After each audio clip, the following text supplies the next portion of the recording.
વોટને બદલે નોટ।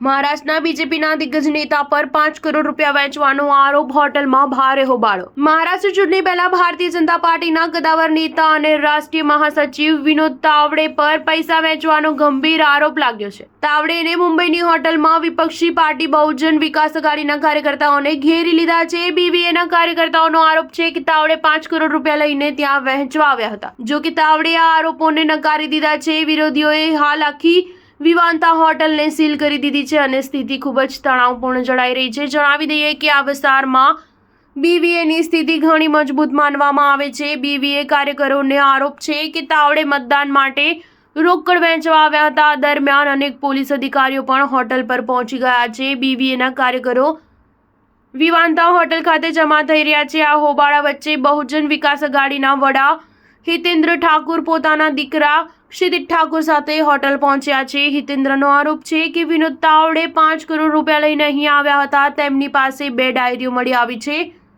જણાવી દઈએ કે હિતેન્દ્ર અને તેમનો પુત્ર બંને વસઈ અને નાલાસોપારાથી ધારાસભ્ય છે। આ વખતે ક્ષિતિજ ફરીથી નાલાસોપારા પરથી ચૂંટણી લડી રહ્યા છે। તાવડે પોતાના બચાવમાં કહ્યું કે હું બૂથ મેનેજમેન્ટના કામ માટે ત્યાં ગયો હતો। તેઓ તેમના કાર્યકરોને મતદાન કર્યા પછી ઈવીએમ મશીનો કેવી રીતે સીલ કરવામાં આવે છે તે જણાવવા માટે બેઠક કરવામાં આવી હતી।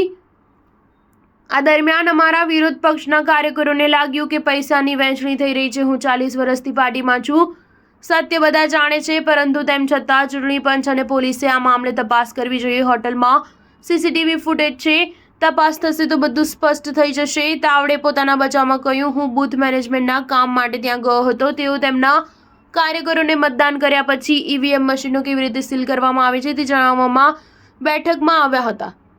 સ્ટાર ન્યૂઝ 7 હંમેશા સચ્ચાઈની સાથે।